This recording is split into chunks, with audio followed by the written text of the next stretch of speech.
I was actually off duty, and a guy tried running me off the road on the freeway. And so I ended up showing him my badge, telling him to pull over. And I pulled out in front of him to block his truck. And I got out, held up my badge, held up my gun, said, stop, freeze, police, stay where you're at. But I'm in civilian clothes. So, does he know? And plus, I'm in a little red sports car. So he revs up the engine, and he just started running right through my little red car. And so I started shooting at him. The word liminal just means in a transitional state. You think of butterflies, moths, when they go into the cocoon. The way I'm using the word liminal is like that, except you transition from leader to follower, follower to leader without having to worry about what position you're in. So you have people that are in these spaces, and their job is to lead and follow simultaneously. When you get somebody who's in that space, then it doesn't matter if you're leading or following, as long as you're doing the correct behavior for the thing that's happening.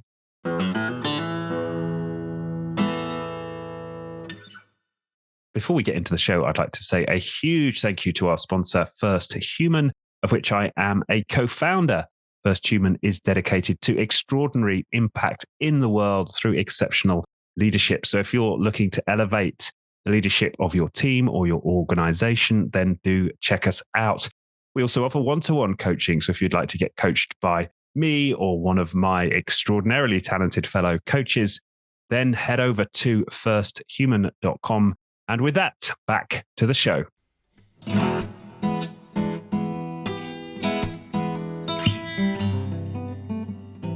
I am delighted to say our guest this week is Dr. Chris Fuzie. It's a great honor to have you on the show. You're the owner of CMF Leadership Consulting. You're a leaderologist, and I'm sure we'll discover what a leaderologist is as we get into the show, for those who are not familiar. You're the VP in the National Leadership Association. You're a senior fellow at the American Leadership Association. You're a retired lieutenant with 28 years in the Modesto Police Department. Wow. I can't wait to hear about Long time. Yeah. And you're a multiple author and the author of this book, Liminal Space, Reshaping Leadership and Followership. Right. Which is one that I've read and thoroughly enjoyed. Right. So, Chris, huge warm welcome to the show. Well, thank you very much. I'm very happy to be here. I'm looking forward to some of these discussions. The leaderologist thing is, and the police work seems like so long ago that it might take me a second to clear out the cobwebs here. Right. But I definitely want to hear something, because I'm sure you've got some wonderful stories from all of that time that pertain to this topic, this great topic, leadership, and that you've obviously invested so much of your life in. So take us, back to the start. Where did you grow up? Brothers, sisters, parents. Give us a bit of a sense of your formative years. Right. Well, I'm one of 6 children. My mom and dad. My dad was a Navy guy, and so they traveled around the country. They had 6 kids in all different places of the country. So we ended up traveling all over the place until I was about 5, and then we ended up in Modesto. A very unlikely place for a Navy guy to end up, but he got out of the Navy, started working at a prison nearby, and so I didn't realize until I was probably about 8 or 9 years old. But we always get these cool kind of clothes that my dad would bring home, and they were Levi shirts and Levi pants, and well, I didn't realize that he was buying them from the state and the prison. We were wearing prison clothes when I was a kid. And so I didn't figure it out till later on in life. It's like, oh, well, that's why they were, inexpensive. But, I didn't. But it fit where we were. So, we're in a rural area where people would wear jeans and people would wear, those kind of shirts. Nobody really cared. But and then I stayed in Modesto. I tried to get out. I tell you, I tried to get out of Modesto, I don't know, 2 or 3 times. Tried joining the Navy. they end up kicking me out saying, well, you have asthma. I go, no, I don't. Oh, no, yes, you do. So I'm down there talking to a Navy captain. I'm in boot camp and I got sick just like everybody else. And he says, well, you have asthma. I go, no, I don't. He goes, yeah, well, your dad brought you into this hospital. This is down in San Diego.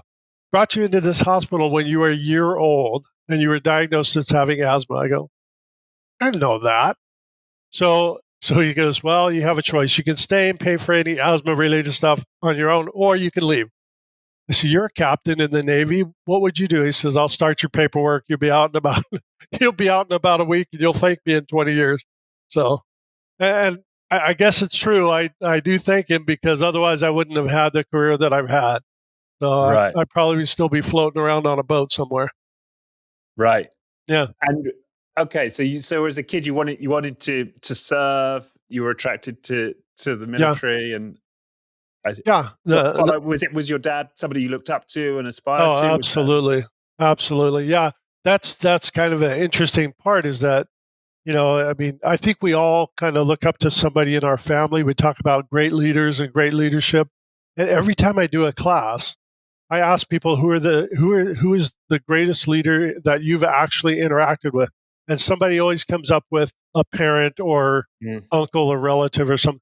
And that's when I say, how about the rest of you? And everybody realizes, yes, a parent, their mom, their dad, their grandma, their grandpa, there's always somebody. But my dad was the one who I looked up to. I mean, he was pretty much my role model. Worked hard, did the right things for the right reason. That's what I wanted to be like. What a wonderful start to have, yeah, that kind of environment. Yeah. And how was it with 5 other siblings? Uh, well, let's see. How many ways can I describe a fight?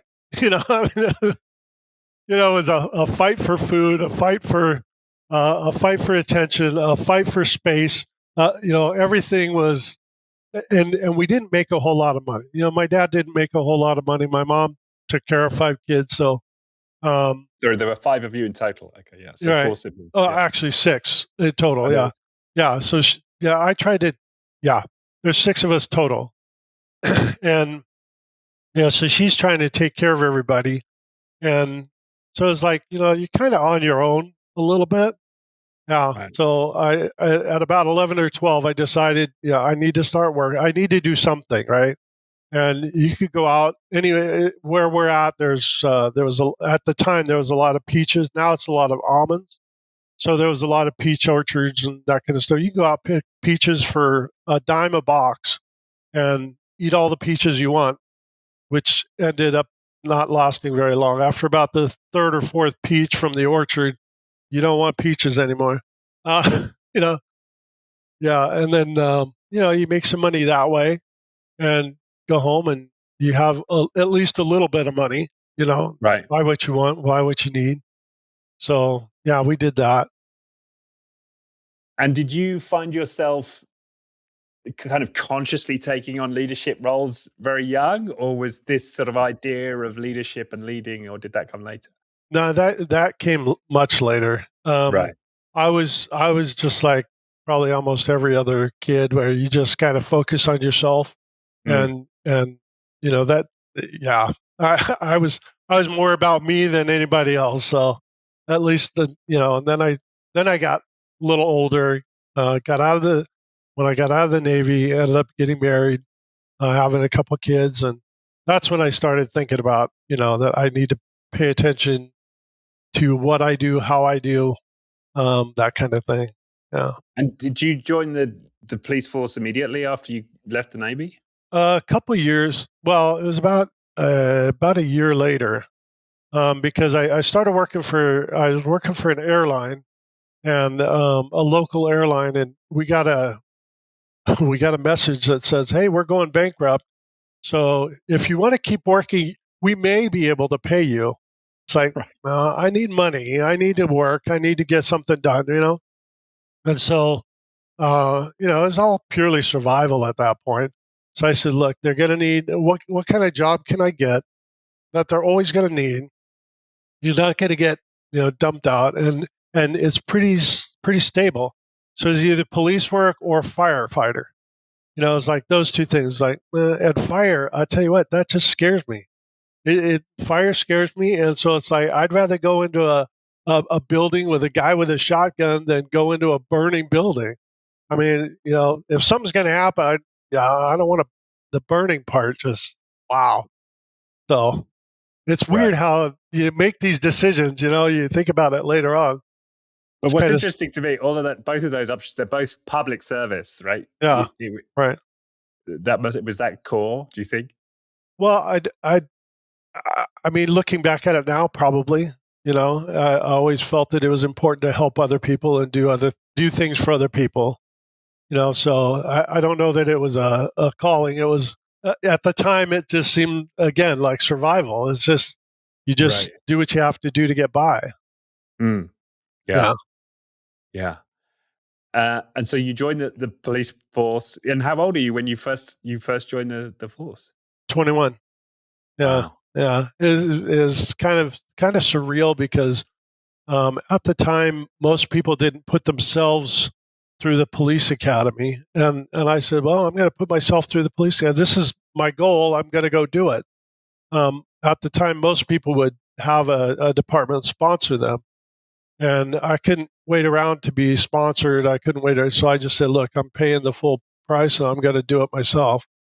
And so it was important that I got that done in order to get into law enforcement. So yeah, because I don't know that I would have had to do something else if I didn't sponsor myself there. Right. And so you paid that out of your own pocket. And do they pay you back if they take you on, or is that just something? No, you get the training and that's it. Yeah. That's it. Yeah, there's no payback. Guaranteed a job, right? Right. Yeah. They do. It is the ticket to get the job. You have to have that. So, to me, it was what you have to do. It's like picking peaches. You have to do what you got to do to get the reward. Right. So, sorry. Go ahead. Well, I just look at it now as that's all about motivation. I mean, every single one of those examples is kind of like motivation. You want something, there's a need there, you try to fill the need, and that's how you end up with it. Right. And then I'm sort of imagining, so you're 21, and this is America, right? So presumably you're given a gun and you're in front of bad guys like day one. Is that reality? Yeah. So I had a kind of a unique situation in that I was what's called a community service officer and a reserve police officer for a couple of years. And the community service officer is not gun toting. Okay. And the police, and then the reserve police officer is. And so I had both roles. And so it was a little of both. But it's funny because that kind of leads to a story of one of the worst leaders I've ever had. And I'd been out working. I started my shift in the morning at 6:30 in the morning as a community service officer. I get done with that shift at 3 in the afternoon. You go to work, you shave, you do all. I don't do it now, but you shave. I love your beard there, Chris. Right, thanks. And so I stopped the CSO job at 3:00, and I went in, put on my gun, put on my vest, went back out to work as a reserve police officer, and worked until 11:00 at night. So I mean, 16 hours I was there, and I'd only been at this department for maybe a month, and the sergeant comes up. Where we get dispatched to a pretty bad wreck. And the sergeant comes up to me, never met him before in my life. And he walks up to me, and I'm directing traffic at this wreck. Now it's like midnight. And so I've been up at least 12 hours working. And he walks up to me, he looks close, he says, if you come back to work unshaven like that again, I'm going to send you home without pay. Well, first of all, he didn't know that I worked, 16 hours, 16 hours or whatever, Second, I wasn't getting paid anyway. So You send me home without pay. See what happens. So I told my boss about it the next day, and that night or that afternoon, he called me in. He said he had a talk with that other sergeant, and that'll never happen again. And from that day on, that the sergeant that had chastised me, that sergeant I never got along with him, and he would always try to find something to say, right? But I was really surprised that my actual sergeant had talked to him about it, explained the whole circumstance, explained that I'd worked 16 hours, and said, basically, he said it's demotivating to tell somebody like that. It could have been nicer, or done it in a different way, or not done it at the scene, or pulled me aside, or something. So that was an early kind of example of a good leader and a bad leader. It's very interesting that happened early on. And you kind of clocked it, right? Is that something that a seed got sown at that moment, do you think? Yeah. And I just kind of laughed at the time. I just kind of laughed. I was like, okay, well, like I'm going to go back and shave every 4 hours or something. Come on, be real, bro. Yeah. And we talk about it's become very prevalent now in organizational circles, leadership circles, to talk about psychological safety. Right. And this presumably is a guy where you had no safety to say, hey, hang on, I've been going 16 hours, right? Like, he wasn't providing that kind of space. Right? No, he had positional power. He had, everybody else thought he's there at the scene, so he has all this, plus he's wearing the uniform with the stripes and bars and stuff on it, so yeah, I'm not going to talk back to him. Plus, I was a military brat. You don't talk back to your leaders. Right. That's the way we were trained. Yeah. Interesting. Yeah. Which, of course, we know. I don't know if you're familiar with the work. Were you familiar with the work of Amy Edmondson? No. She wrote this. Yeah. So she wrote about psychological safety, and she's in her work. She cites various examples of where that lack of psychology can be fatal. Right. And, for example, on the operating theatre, when the nurse doesn't feel like they can tell the surgeon, hey, you've dropped just a blade in the wound here, or there's something amiss, or in the pilot situation where you've got a junior co-pilot to the senior one. And she cites real examples of people losing their lives as a result of exactly what you've described. Right. People at the effective position of power not feeling like they can speak out. Yeah. Now, in your situation, hey, you had shaved, it's not life or death, but there are plenty of examples where that is a real issue. Right. Yeah, that one wasn't that one wasn't life or death for sure. So I was just trying to get through probation. Yeah. Right. Got it. So you start off in the community role, and then you're the reserve police officer, but then pretty soon you're so I start promoting. I say it was just fun, but I worked patrol for about 18 years, and in that time, I also worked motors and traffic, and they give you a motorcycle and tell you have the whole city and go do what you want to do. Just we expect you to enforce the traffic laws, and wow, this is so cool. I mean, there were times when it was dangerous as heck, but when you're young and you have that kind of authority, and you just go do it. Yeah. So what was the most dangerous situation you recall from those early years? The one where I ended up having to shoot somebody to protect myself. That was probably the most dangerous. There was one that comes to mind that I didn't even think. You know how you have the fast brain, slow brain, right? You just do stuff, right? I didn't even think about it. I saw this van, and the van had it didn't have a regular license plate for a van. It had a different kind of plate. So I saw that, and then I saw the registrations expired, And so it's like, okay, well, I'm going to stop this van. And it's just me on a motorcycle. And they have this panel van. Well, in this van, I could see through the back window, there were two guys, two people anyway. I couldn't tell guys or girls. And as the van started to stop, I saw the two people exchange places. And through the window, as I'm getting off my motorcycle, I see that. And so I went to the passenger side, which normally you would approach on the driver's side.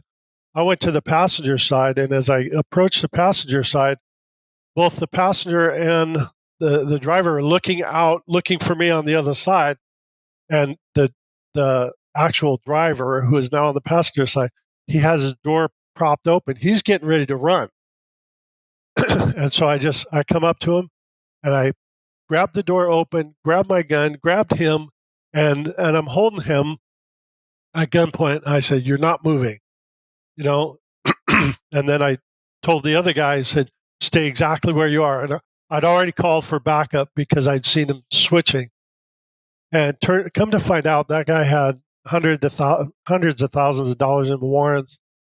He was getting ready to leave. The other guy had a machete in the door that he was, so it's like, when I think back on what could have happened, or, it's like, man, it was, I mean, now at my age now, I go, well, that's kind of stupid. But then at the time, it's like, you do what you're going to do. Mm. And it's kind of interesting because I realized later, I didn't even think about what should happen. I just acted.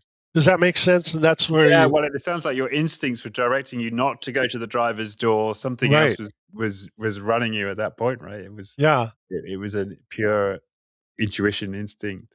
Yeah, and I have a picture. I don't know where it's at right now, but I have a picture of me pulling that machete out from the door, and knowing that guy was there. He was ready to use it, and the other guy was ready to run and had warrants for all sorts of violent stuff. And so, do that all by yourself.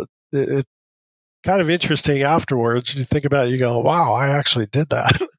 So, wow, I mean, that's so impressive. And then tell me about you had to shoot somebody. Yeah, two different times. The first time was I was actually off duty, and a guy tried running me off the road on the freeway. And so I ended up showing him my badge, telling him to pull over, and we pull off on a stop on a off ramp, and I pulled out in front of him to block his truck, and I got out and held up my badge, held up my gun, said, "Stop, freeze, police, stay where you're at." But I'm in civilian clothes, so does he know? And plus, I'm in a little red sports car. He's in a pickup truck.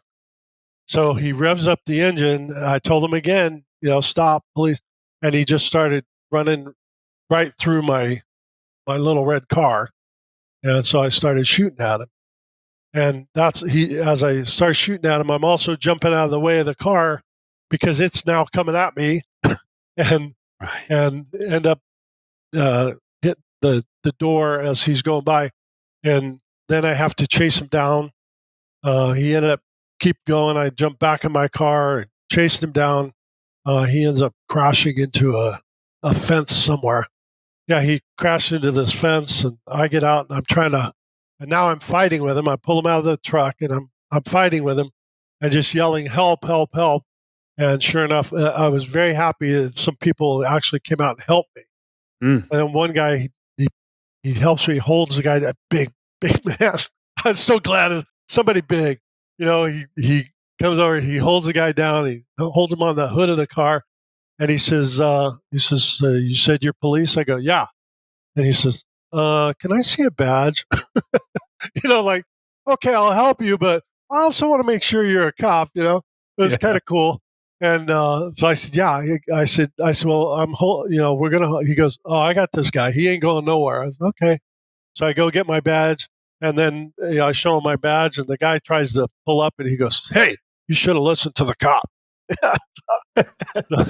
Very interesting. So he ended up, in prison, but he didn't get hurt. He didn't get killed. So that was good. I'm glad about that. But when it went to court, the jury said everything you did was absolutely right on. You did good job. So it's good to have that affirmation. Yeah. A lot of cops aren't getting that nowadays. Right. It's a different environment now, isn't it? Right. You see that a lot. Yeah. That's actually one of the motivations for writing that first book about evaluating performance in exigencies, because you do what you have to do. And like the guy landing the airplane on the Hudson River, right? He did what he had to do. He knew he could do that. And if he'd have followed what the FAA told him to do, or if he followed protocol or procedure, they'd all been dead. Yeah. And, and I don't know how many hundreds of people on the ground would have been dead also. So he landed on the Hudson River. Nobody died. And they were going to sanction him for that. For what? He didn't follow procedure. Well, sometimes you don't follow procedure just to stay alive. That's why that book is called Because Why, because you really need to understand why things are happening before you can say whether it was appropriate or inappropriate, or good, bad, or indifferent. And so in that book, that's why I talk about that. That I've been through a couple incidences where people go, you really have to know why. Because why? Why did you do that? So yeah. And well, it's context, isn't it? So because I also Absolutely. work in leadership development, and we talk a lot about the importance of context. Correct. In leadership, it's critical. And that was one, and then you said there was another time, right, where you had to use your gun. The other time with I'm at home, I'm doing my yard, I'm wearing jeans and a dinosaur T-shirt, and looking like your average, yard worker. And these jeans you paid for at a store, though. Right. Nothing happens in uniform. I mean, come on, it's the cops. You're not going to do anything in uniform. Anyway, so I hear my neighbor's alarm go off, and I'm in the backyard, and I look over, and I see that the window. I look over the fence. I see that the window, his back window, is open. The screen's taken off. It's like, oh, okay. So somebody climbed in the window, and the alarm is still going off. And I hear like banging around in the house. So I run in the house. I tell my wife, "Hey, call 911. I think somebody's broken into our neighbor's house." So I go to the inside. I grab my gun, grab my badge, and I go out and to the backyard again to see if I could see this person, right? And it was like something out of a movie. I see this guy he's got this bag over his shoulder. He's got a backpack on. He's got a plastic bag, white bag over his shoulder. And I can see inside, and I know my neighbor has guns in his house. So I see this guy and he's climbing out just like something you would see out of a cartoon with the guy climbing out of so I know I have to confront him, and I see him starting to go around to the front of the house to the gate side. So I go over I run around to the side where he's coming out of the gate, and sure enough, he comes out. I tell him, "Stop, police, get on the ground," that kind of stuff. And I'm yelling at this guy and start grabbing a hold of the backpack, and this finger's all bent up because I busted it while he's trying to hit my hand while I'm holding his backpack. I see that he's got a couple knives. I pull the knives off of him and throw them in the bushes, and he still keeps fighting. And then I see him reaching for this gun that's in the back. So I told him, I said, "Don't do it. Just get on the ground. Get on the ground." He doesn't. So I fired a shot into the fence, knowing that, I'm not I don't want to kill him. He's probably 18, 19 years old. And I fire a shot into the fence and tell him, get on the ground. And he says, "Are you killing me? Are you shooting me?" I said, "I haven't yet, but get on the ground." And so he, I keep trying to pull him down. And then he's still grabbing for this thing. And then I realized that he broke my finger and my hand is starting to hurt. And so it's like, okay, well, I don't want to let this guy. And then I see my wife behind me. She had finished calling 911. She's now behind me, probably about 25 feet. And so I started to feel like and then he starts reaching for my gun, and that's when I shot him. And I shot him once, and then he's still fighting. I shot him again, and he says, "You're killing me." I said, "I'm not killing you yet." I mean, what do you say? And then the weird part was I could hear what he's saying. I knew exactly what I was saying. I could hear what he was saying. I knew my wife was back there. There's an alarm about maybe 5 feet from my head that's still sounding, and it's the siren kind of alarm plus the bells. I couldn't hear it at all. Couldn't hear it. Couldn't focus. So all of these things that go on in your mind, where you have focused hearing, focused sight, focused everything. That's all real. And then he tried to go back through the gate, so I grabbed a hold of him and pinned him between the gate and the fence, and I'm holding him there. I'm interested. So you've shot him. What have you shot him in the legs? I'm interested that he can still move. So I didn't. I shot him in the stomach.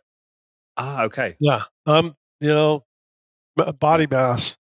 You don't shoot to wound. You shoot to kill. Right. At that point, it was either him or me. He's not getting through me to get to my wife. He's 20 years younger than I am. I'm not going to take a risk on this guy. So I get him behind this fence, and all I can see is like from here up. But I can see he's still trying to reach for this gun. I can see the gun inside the bag. He's still trying to reach for that. And I point my gun at his head, and he says, "Are you going to kill me?" I said, "Not yet." And at that point, I thought about my own kid. I had kids that little older than that, but I thought about my own kid, and I thought, this kid has a dad. How's his dad going to? All this stuff that goes through your head. And this kid has a dad. How would his dad feel if I killed his kid? And just at that point, I hear a siren coming around the corner, and a uniformed officer, a guy named Todd Parsons, he comes out, and I don't know if it was the uniform or what. As he tells the suspect, get on the ground, and immediately does it. If he'd have done that for me, he wouldn't have been shot. He would have had, So I think a lot of it is that positional power, the stuff, the uniform, all of that kind of stuff.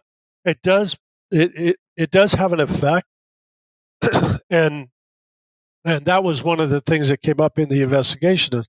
I'm wearing this, it's like a Mastodon T-shirt that I got from some place, and who's going to believe you're a cop? Well, yeah, it's just kind of interesting how that occurred. Yes. Yeah. And did he make it then? He made it. Yeah. He's still alive. He's still out running around. The last I saw or heard of him, he was still on drugs, and that was their motive for doing the burglary. So right. Yeah. Right. Oof, yeah. Yeah. Yeah. Yeah. Yeah. But what's extraordinary to is your level of presence of mind during all of that to keep making these calculations and just raise the threat just enough to keep the situation under control, right? Right. And you think about what you I don't know, metacognition, I guess. You think about how you're thinking, and none of that happens at the time. And you just do what you have to do, kind of like with the motorcycle and the van thing. You just do what you have to do at the time. And so when we look back at some of these incidents that people are involved in, especially police officers and military and that kind of stuff, are they sitting there going, well, I wonder if, they're not. They're doing what they have to do at the time, and they may not have all the information. They may not. We don't know what fear does to them. All of those factors that I talk about in that book are all the human factors. which is kind of cool because this is, being human is the podcast, right? Yeah, exactly. And that's exactly what it is when you're dealing with other people. So they have all those factors going on also, and you do also as a police officer. You're not immune from that. So that psychological safety is kind of important. And right now, I don't know that police have that psychological safety as far as their working condition. Yeah. Well, I think a lot of places don't. I mean, anyway, it's almost like you really have to work against the grain in any formal hierarchy, because naturally psychological safety won't get created, right? You have to sort of push against the prevailing culture to create it. It's right. Yeah. Yeah. But what I suppose what struck me as well is the courage you displayed. I mean, how easy would it have been for you, or maybe for most people, maybe not for you, to just clock the burglar, right? I'm calling the police, and just sort of sit in your garden and hope the police turn up in time. But you chose to go in. That's. I mean, you swore duty, right? And it's not easy to do that stuff. There's still fear. There's still, you still have the concern. I was more concerned about my wife being right there, than anything else. And it's not easy, but you do what you have to do. Partly because you swore an oath saying that you would do that. You're on duty 24/7. It's not like you go, I'll let somebody else deal with it. Because then the next question is, why didn't you do something? Because I was off. You can't do that. That's. But these are wonderful stories, and I can't help contrasting with them. And I know that these incidents get kind of taken out of context and blown up. But there were examples recently over the winter in the UK where we had big floods, and there was at least two that I can recall of police getting to the scene with people stuck in their cars, and it being bystanders who went in to do the rescues, right? Because for some, for policy reasons, the police, or perhaps it was the fire, didn't feel that they could act. Right. And then I contrast that with the story you've just shared. Right. We're in an interesting place, right, where people are somehow checked in their natural instinct to want to go and help. Right. Yeah, it's funny because I use the term that we get stuck on an escalator. If you imagine being on an escalator as if it's our policy. We imagine being on an escalator and you're just standing there and it's riding up and then it stops. Are you going to wait for somebody to turn it back on? Or, I mean, it's built like stairs. How are you going to get off, right? How long are you willing to wait? So our policies sometimes are like that, getting stuck on an escalator, is that, well, if the policy says you're not supposed to walk on a broken escalator, now you don't walk on the broken escalator. But the best thing to do to get you off of there is to walk on the escalator as if it were stairs, and our policies, our rules, our laws, that gets us stuck sometime. There's a great book by Ira Shalev. It's called Intelligent Disobedience. And it's about how we it's about, well, the premise is how they train seeing eye dogs, and that seeing eye dogs will get trained to disobey if it's going to get them and their handler in trouble. And so they're actually taught how to disobey if a handler's command. So imagine a handler walking with a seeing eye dog. They walk up to a corner and the handler doesn't hear anything, and he gives the command, go ahead, and the dog doesn't move. And then the handler says, go ahead, and the dog sits down. And then there goes a car, Right. The dog knew to disobey the handler's command because it saw the danger. It knew the danger was there. We need to do that ourselves as human beings sometimes. We need to, and I used this at work once. I said, I'm going to intelligently disobey because you're telling me to do something that I know is illegal. And, well, it's in our policy. Yeah, but your policy was written in 1990, And the law changed in 2017, 2018. So I'm going to intelligently disobey and do what I know is correct. And they tried to tell me I should have followed the policy. I don't care about the policy. The law supersedes the policy. I'm going to intelligently disobey. It's an amazing book. He goes through a lot of the why it is the way it is.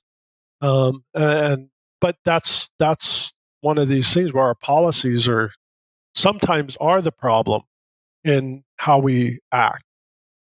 Yeah, I think it's rife in modern life. You know, you may not be familiar, but in the UK there was a famous comedy show, and one of the characters is one of these sort of agents on, call agent on the computer, and there's this computer says no, right? And it became a kind of Right. catchphrase, right? Computer says no. No, I can't do that because the Right. computer says no.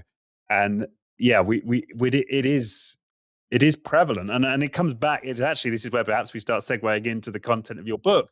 But Right. it's down to people not feeling like they can be leaders in their organizations, Right. and not follow their own innate sense of what's right to do as a leader in that moment, Right. which might be go next door and confront the burglar in your case, or it might be simply like ignoring what the computer message is, right? Right.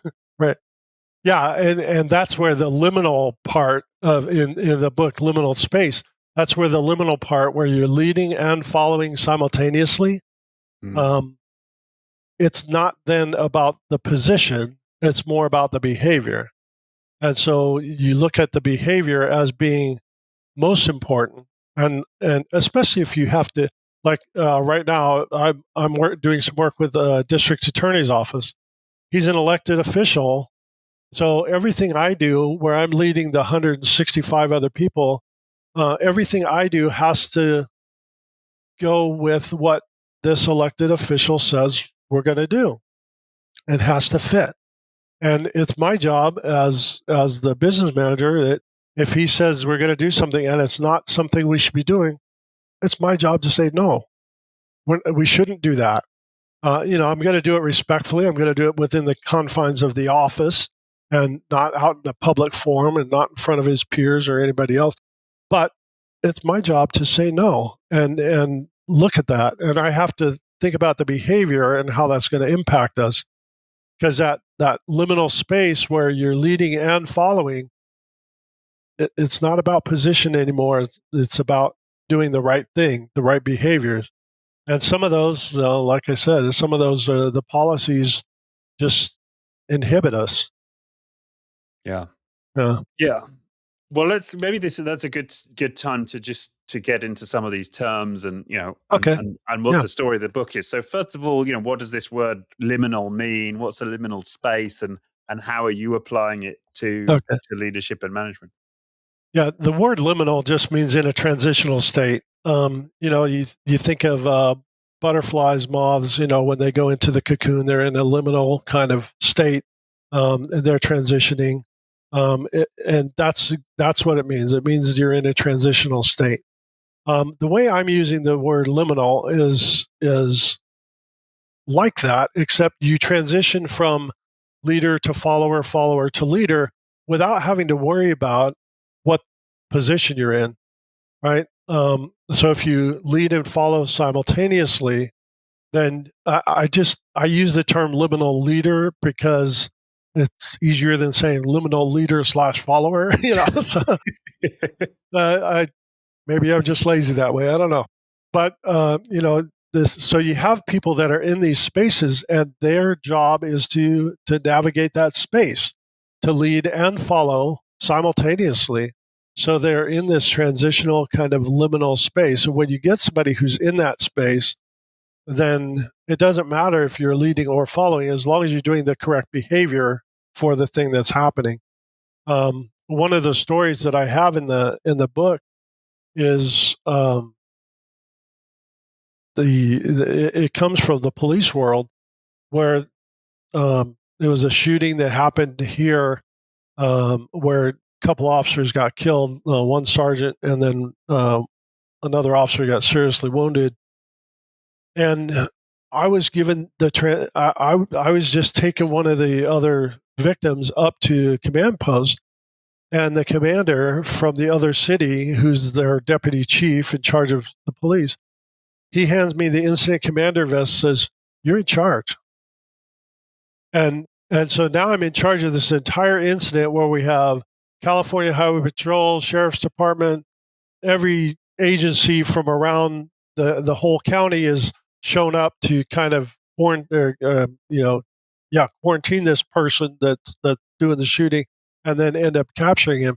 So at that point, that's how that transition can happen so fast. And I said, and I have it in the book where it says, if you know the behaviors that you have to do, it doesn't matter whether you're leading or following. What matters is that you're able to do the behaviors that are required for the situation or the context. Yeah, so we talked about context before.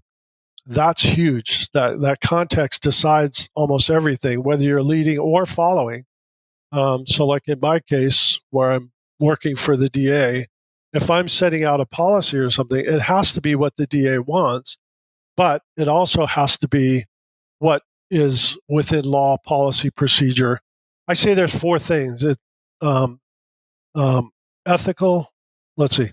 It can't be unethical, immoral, illegal, or fattening. But the fattening part is just something that's a personal kind of issue. So yeah.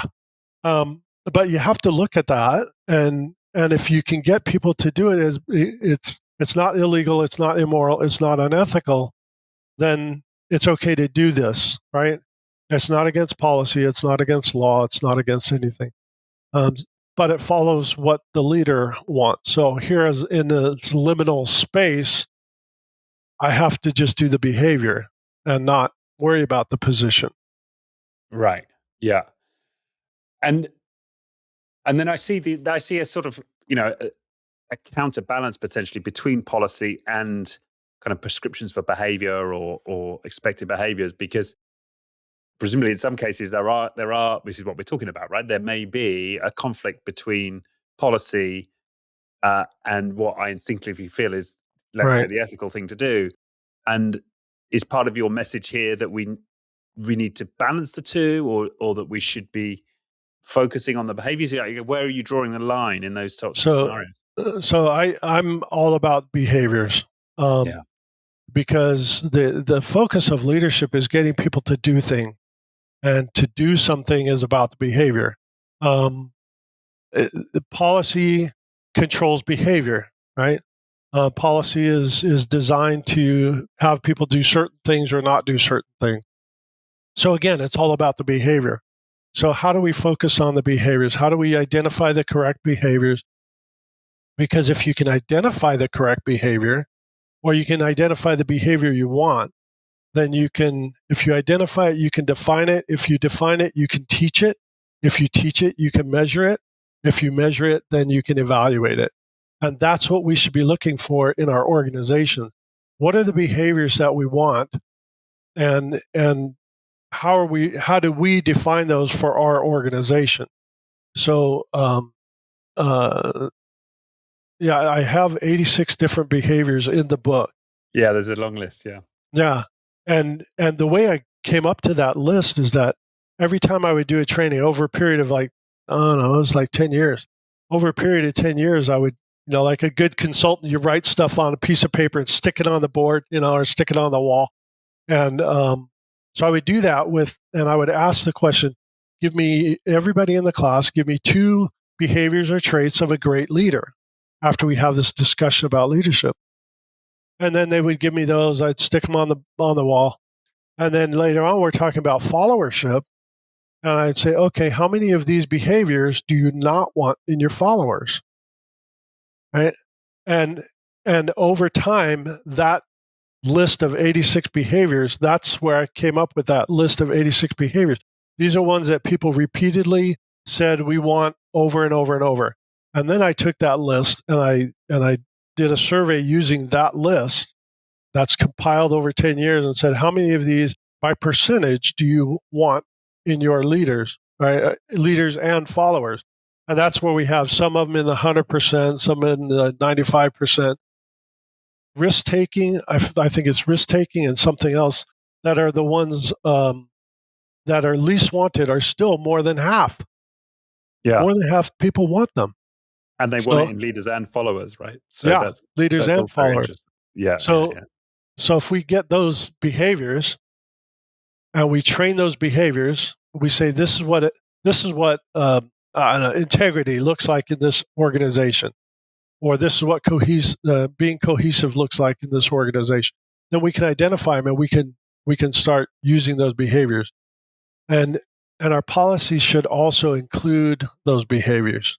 So I'm looking at it as the behavior not driving. I'm sorry, the policy not driving the behavior. The behavior also has to drive the policy. Right. Okay. Right? Yeah.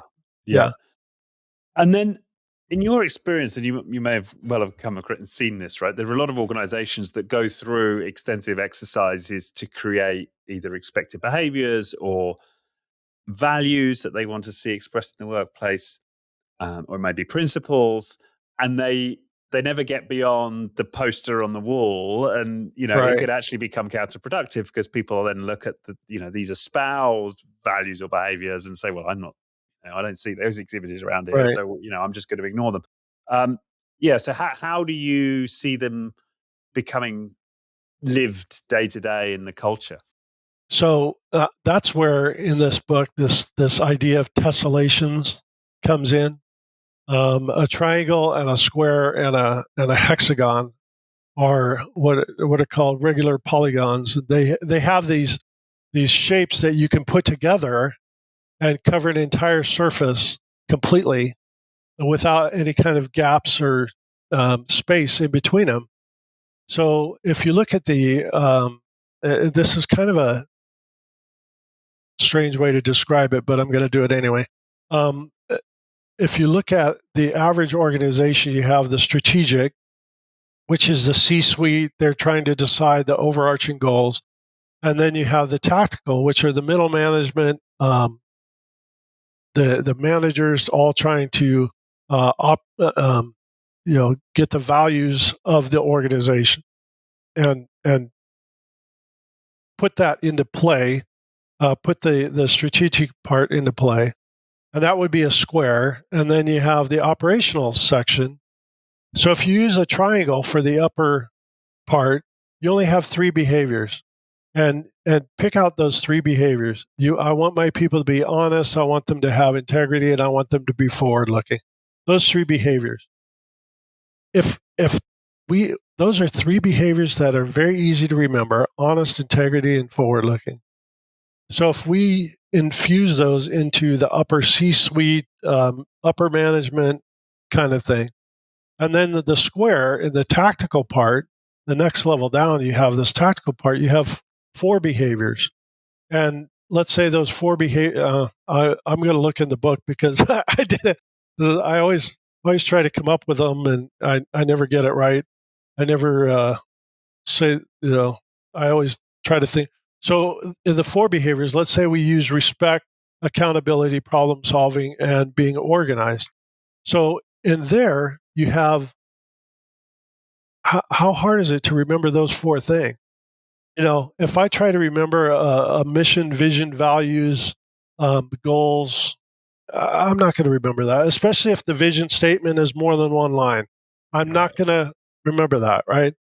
But I can remember being respectful. I can remember being organized. I can remember being accountable. I can remember problem solving. What does that look like in our organization, right? And then we can build that in the organization. And then the last one is the operational part.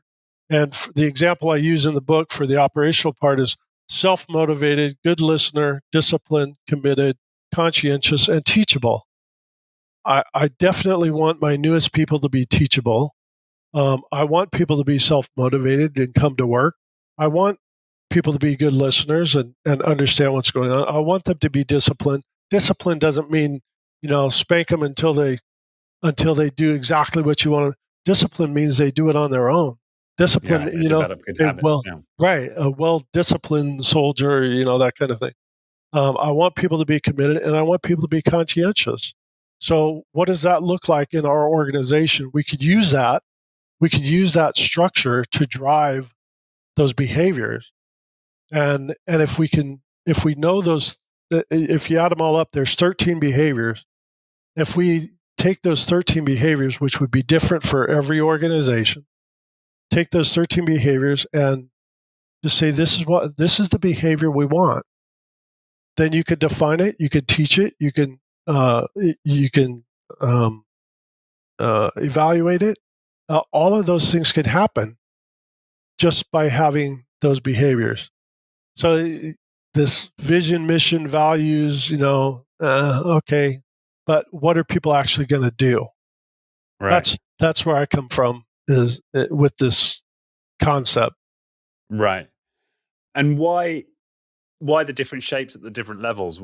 Yeah. So there in mathematics, that's why I hate going into. I hate mathematics myself personally. If it involves math, I'm out usually. But in mathematics, you have these shapes: triangles, squares, and hexagons are polygons that you can put those together and create either all triangles, all squares, all or mix and match. And in the book, I think there's a picture of a painted tile floor that has squares, hexagons, and triangles, and you can fit them together to create this very strong, overarching kind of idea where this is what we are. And you can use it in different patterns. And so the idea with those things is that in mathematics, you can take like a triangle, you can turn it, you can flip it, you can stretch it, but it retains the same basic behavior, so it's considered congruent. So if I say this is the behavior I want, but yet I don't do it, I'm incongruent.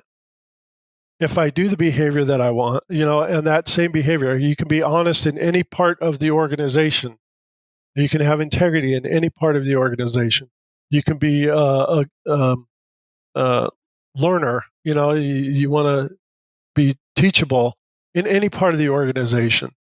So that's why these shapes, if we just get these 13 things, you can use these shapes and you can actually create an org chart. I created an org chart and put it in there that, it's kind of cool because it has a snowflake looking thing. And, but it has the same behaviors, whether you're talking in the production area, or whether you're talking in IT area, whether you're talking in any of these areas within the organization, you can use these same behaviors to apply to what kind of work they're doing. And so being congruent is part of math, unfortunately. It's part of math. And then but it also works with the behaviors. We can use them different ways. Got it. And are you then suggesting that is it more about the context in which you're leading or following? So if I'm in a strategic context, I'm going to lean perhaps on the triangle set of behaviors, or is it more the position I hold in the company that I want to be leaning on these behaviors? It's actually just about the behaviors. It's not so much. If the overarching one of the overarching behaviors is integrity, right? That can you can have integrity as the CEO, and you can have integrity as the newest person in the warehouse, right? So those are the it's about the behavior and not so much the position. But when you look at the people that are in those liminal spaces, the people that are in those liminal positions where they have to lead and follow at the same time, then it makes those more congruent. Whether they're leading or following, it doesn't matter. They're still doing the same behavior. That's right. How this is supposed to kind of play out. Got it. So people, wherever they are in the position, they may lean on any of the behaviors from any of the shapes.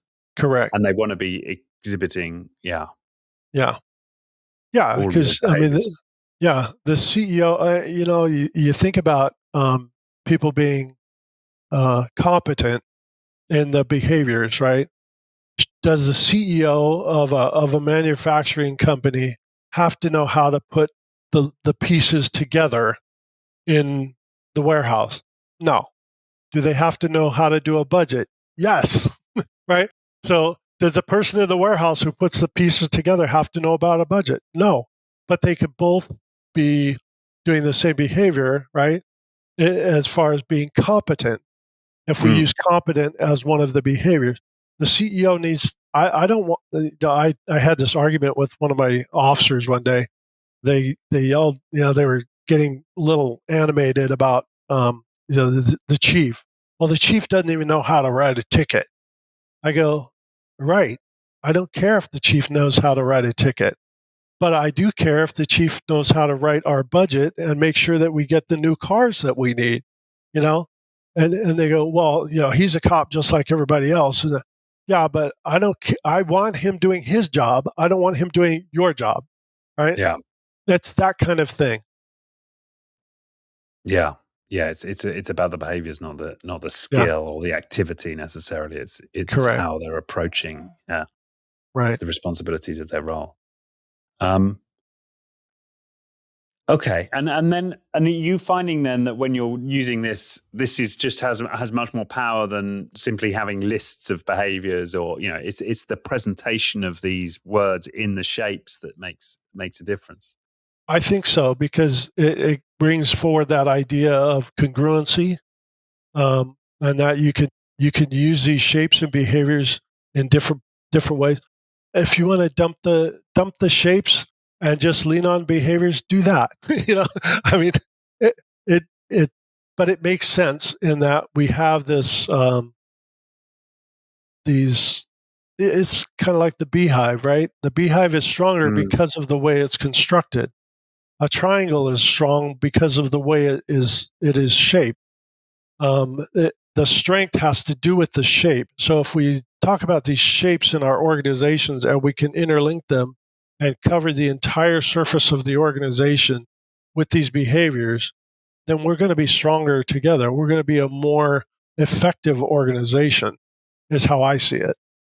Yeah, and we're touching into something quite profound here, right? Because when we think about language, what is it? It's a set of symbols, right? And the words in themselves, when we put the letters together, these shapes that we call letters into certain sequence, it has some meaning for us. But we never really think about geometry of words beyond that. And what we're exploring here is this idea of, well, what if we took the word, we placed it in a particular way, in a particular orientation to other words that isn't just a lateral sequence, and what does that mean, and what does that give us in terms of this new organization of the symbols, right? It's interesting how quickly it gets potentially quite profound what we're talking about here, right? Well, where on the one hand it's just, well, we're sticking them in a triangle, but could it have a deeper impact? Yeah, I think so. And I just hope that mathematicians don't, put this onto a test or something, especially a time test. I would fail. Right, but it just feels like to me like you've kind of gone with your intuition here. There's a power in using shapes and geometry, and it reminds me actually of stuff I've seen in the gardening space, and horticulture and permaculture, and a lot of these people who are really advancing the what you could do with an acre of land, and they'll talk very specifically about how if you put rocks in a certain geometrical pattern around your border you're growing your carrots in, you might get a better result than if you just put them in a in a square, let's say. So it's interesting to me, what we're talking about. I think it's I think we're onto something deep here.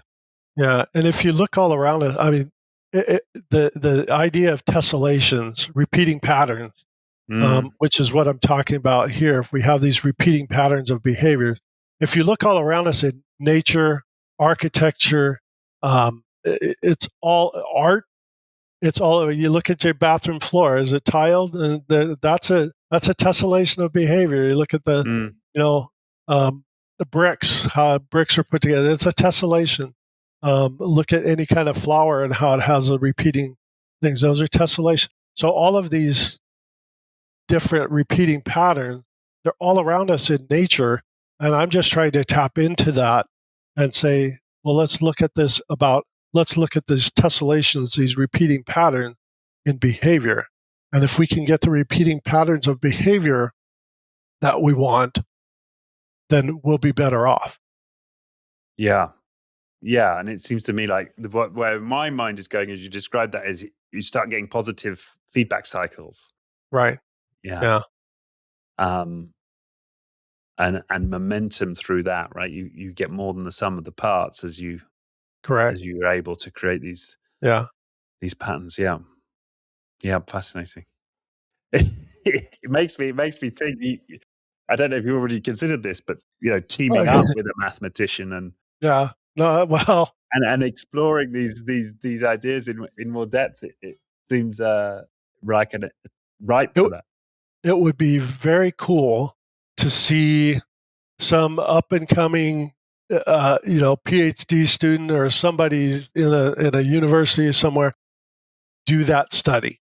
Let's look at these and see what actually happens. Does it create a better organization, and how would we measure that? I would love to see that happen, where they take different behaviors or different shapes and use that in an organization. I think there's a lot of research that can be done there, and especially with behaviors, because leadership is kind of heading that way. The leadership studies is going away from just focusing on the leader, and it's focusing a lot on the follower now. A lot of people are starting to look at followership and being a follower, and not just about being a leader.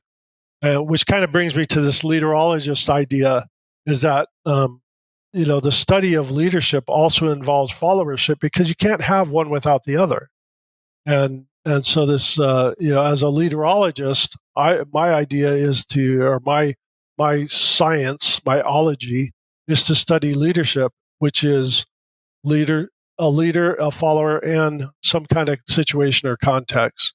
You have to have those three things. So we've been focused on leader for a long time. But we need to focus on followership and looking at the context, which is where the behaviors come in.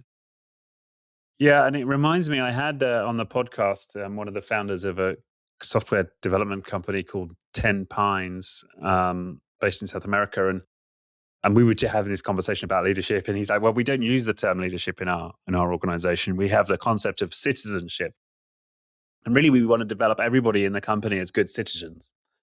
And I think it's a similar idea, and actually, it's just a common set of behaviors we want in everybody as good Correct. citizens. And that's what we're seeking to develop is not good leaders or good followers, but good citizens Right. that behave in ways that are conducive to the aims of the organization. And I really like that. And he says we don't have specific development programs, but every process in our company, we're thinking about, well, maybe not every process. We're constantly thinking about how do we have processes in place that develop the citizenship skills of our people. Yeah. Yeah, I like that concept, because it becomes holistic, looking at the organization. I would wonder how they deal with authority and responsibility if something happens. That would be a question I would want to ask. But it does make sense to do it that way. That's in essence what I'm saying. Also, is we're looking at you're just behavior. using Yeah. leader follower as sort of Right. or liminal leader. Right. It's a very similar idea. In fact, I that particular question I put to him, and I said, "Yeah, okay," because it's also entirely voluntary. Nobody ever gets told to do anything, so all tasks are voluntary. And I was like, "Well, yeah, but then how does the who cleans the toilets, right? If everything's Right. voluntary, like the dirty work, how does it get done?" And he says, "Well, we just generally find we don't have that problem. People take it on, and sometimes tasks won't get done. But it usually turns out they were low value and not really adding much to the business anyway. So it's just a non-problem for them. It's just Oh, that people take on self-responsibility, and they see when something needs to get done and it gets done. It just doesn't emerge as an issue for them. And I suppose that's part of it, right? If you develop a whole organization of good citizens, then people are going to just generally do the Exactly. right thing, and the things that need to get done are going to get done. Yeah. Yeah. That's a great idea. That's a great way Yeah. of doing it. Yeah. I guess they have the, I mean, part that system works presumably because they're only hiring people who are going to, adhere to that Yeah. level of responsibility in the culture. Yeah. Yeah. Yeah. It's easy to do with a private company. That's why I use a private company in my book, is that it's easy to do that kind of thing.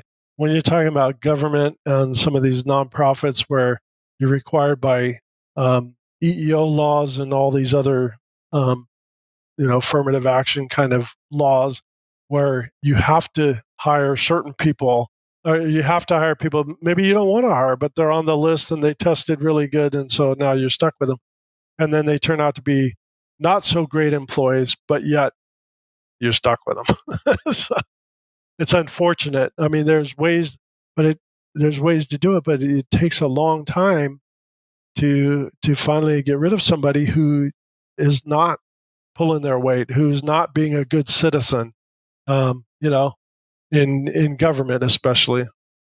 Yeah. Yeah. You can certainly see situations where, yeah, that's going to be more or less difficult.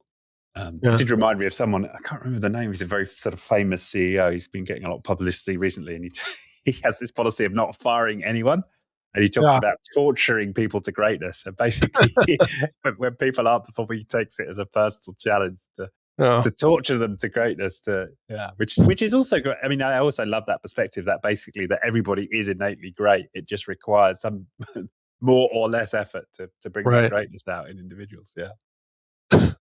Torture people to greatness. I like that. What Yeah. Yeah. a Yeah. concept. Right, and it's sort of funny, but it speaks to what the underlying message I loved was there's greatness in everyone.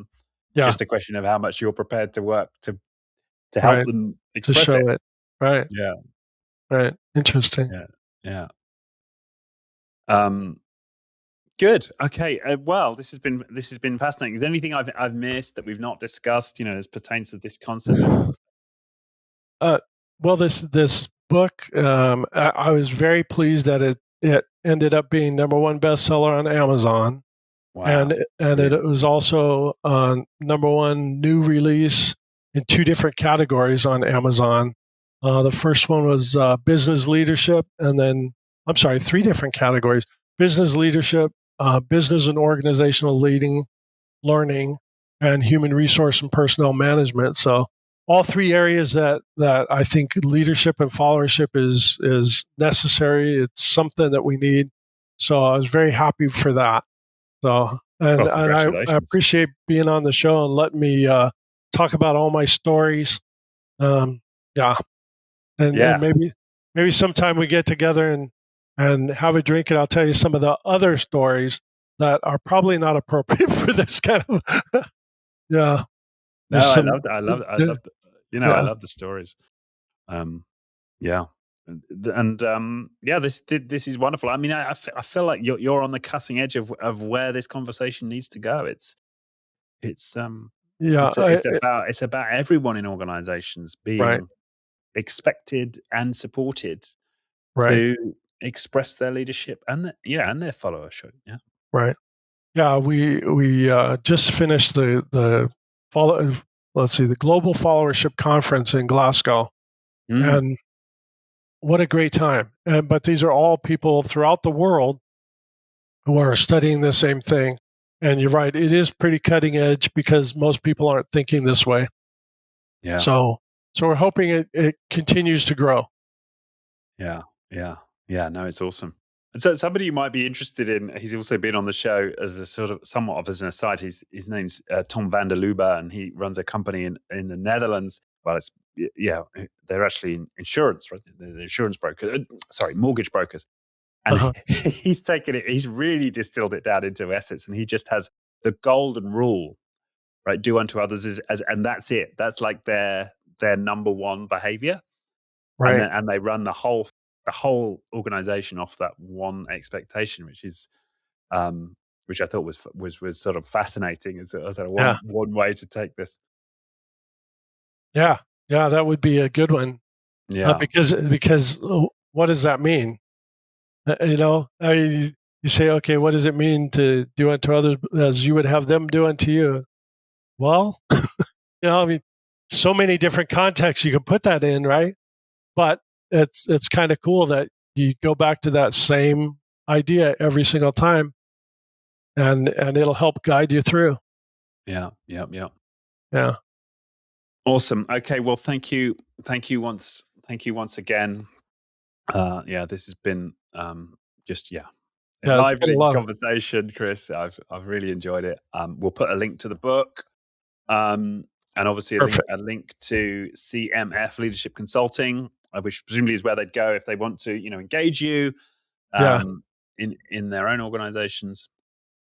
Well, thank you very much. I really appreciate it. I appreciate, the questions. They make me start thinking, and telling some of the stories it's different now than when it happened, and I look at it through a different lens, and it's been interesting to relive some of that through that different lens. So I appreciate you letting me do that. No, I'm sure the audience appreciated that. No, it was fantastic, Chris. Okay, well, thanks once again, and I look forward to getting this out there.